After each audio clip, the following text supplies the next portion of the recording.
Please honor, if you will, Hall of Fame finalist Champ Bailey.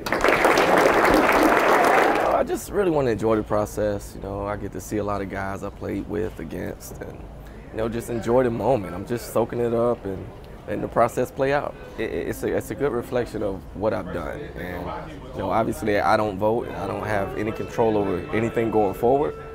But if I'm in, it validates what I did in my career, and I'll be extremely proud. I'm feeling great. Every time I'm becoming a seasoned vet here, 6 years a finalist. But every year, people say, "Gosh, isn't this grueling?" Yeah, but it's also an unbelievable honor just to be here, and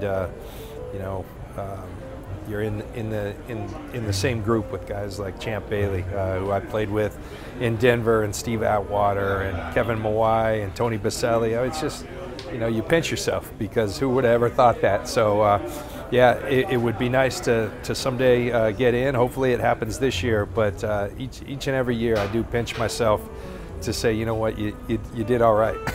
Please honor Hall of Fame finalist Pat Bowlen, and his daughters are here with us. My dad had a wonderful relationship with Champ, and so it was really nice to catch up with him and hear about his life here in Atlanta and tell him about how my dad is doing, and it was just really special and exciting for him. I really hope to see a Broncos defensive player go in with my dad. It will be the first defensive player, and it will be a huge excitement. I think if my dad was here, he would say it's all about the players, and to go in with a Broncos player would be huge. It's humbling is all I can say. It was just standing up there and with Brittany representing my father, but right next to Champ Bailey and the other legends that were recognized tonight was a humbling moment, and it's a surreal moment that makes this whole honor real. That would be awesome.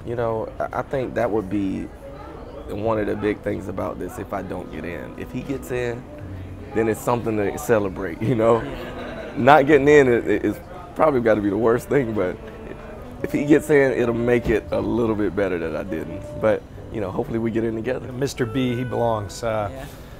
You talk about the great owners in sport, and I really believe he's in that space. He's a guy who gave you every resource every single year. It made the Broncos a destination because you knew you were going to have a chance to compete for world championships each and every year. He was always around the building, but he let people work, and he didn't meddle, but he also was always there, so you knew he had your back. And he's a tremendous owner. He did so much for the league on all the committees he served. Brains behind, in many ways, how we know the NFL today. So incredibly smart, passionate about this game, and successful in his own right. I think 7 Super Bowls. I mean, it's incredible what Mr. B, as we affectionately know him as, stood for, and we just can't wait till he gets in there. There's so much energy in the media, so much momentum for your dad. What accomplishment of his are you most proud of?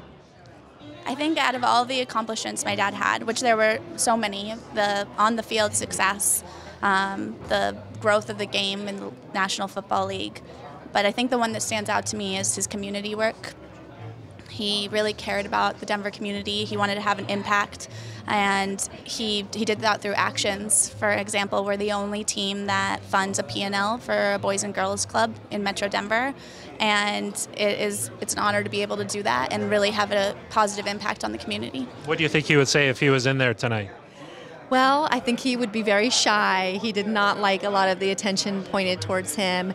I have no doubt that he would be giving a lot of credit to the people around him. It was never about him, right? It was never about him, but I know our family thinks this moment is truly all about him, and that makes us extremely proud.